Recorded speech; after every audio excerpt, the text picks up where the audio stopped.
take it personal. The ever unfolding saga of what went on at Mar-A-Lago. We know a couple of things. Well, I guess we don't know because it's taken on several incarnations. First, Trump said, I don't have anything classified documents at Mar-A-Lago. Then he said, well, if there are classified documents at Mar-A-Lago, then the FBI planted them. Then he said, well, if there are classified documents at Mar-A-Lago, then I declassified them. This is no big deal.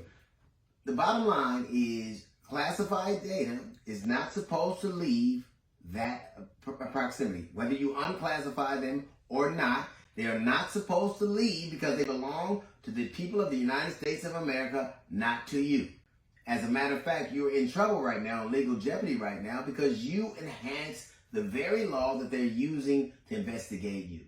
But the thing that's particularly insidious is that you hear no one who claims to be a Trump supporter denouncing the threat of violence. We know that intelligence agencies now are telling there's a heightened alert, that the chatter has never been this loud and verbose since January 6th.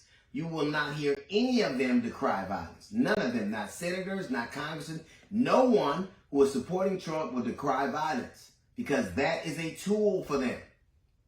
When you lack a cohesive message, when you're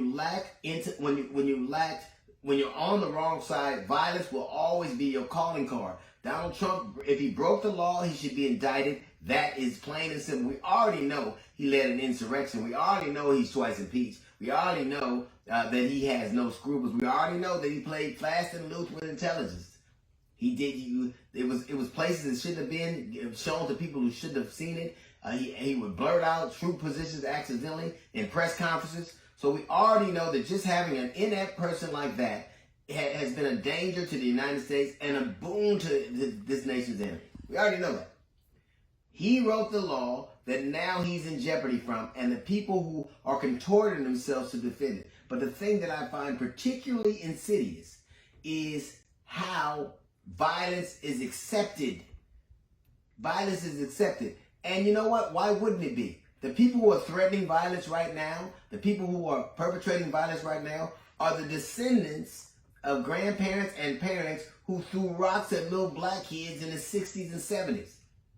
Kids that little 6 and 7 and 8-year-old girls and boys who were just going to school. Integration. They are descendants of the people who thought that violence would work and they would perpetrate them on anybody. It didn't have to be a political statement. Try to break a baseball record and see what happens. How many threats you got. Try to move in the neighborhood and see how many threats you got. Try to get a job you've never had before and see how many threats you got.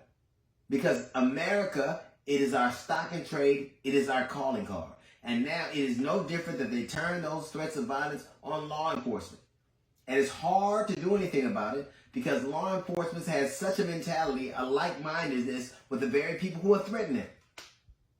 They have a kinship. They actually feel the same ways. Isn't it funny how a lot of the people who threaten them have a lot more in common with the people they threaten? It's hard to figure out who to take seriously when you hear so many people in your circle talk like that. And now it's directed at you. And it's really hard. Like the dude that went in and shot at the FBI building, he was on that radar since January 6th. Let me tell you this. Let's be honest. If black people had called for a civil war, if black people were threatening to murder FBI agents online, they would investigate every nigga with a Twitter account. They do it. They'd be that serious. But it's very hard to do that when the people who you are being threatened by have so much in common with you. They believe a lot of the things you believe. And of course, violence is their stock and trade. It is their family crest. If you grew up with parents who used to lynch, great-grandparents who used to lynch, and then grandparents used to throw rocks at kids, and then other people, grandparents who moved away when black people moved on, of course this is a natural extension of that. Of course it is. And all because somebody doesn't want somebody to bear the consequences of their actions. Donald Trump, if he did what happened, why should this nation roil itself when a man is being... If you live by a law that you wrote, you should be able to die by the law that you wrote. If you set that trap for somebody else, it can very well ensnare you.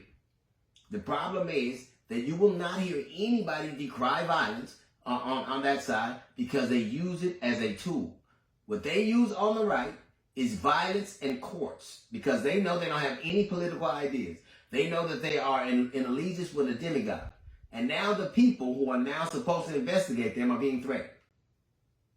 And the problem is they have the same mentality. They do the same things. They oftentimes believe the same things. So how do you protect yourself from you? That's a little note from the GED section. We've got a strategy report coming up in 15 minutes. It's the D.L. Hughley Show.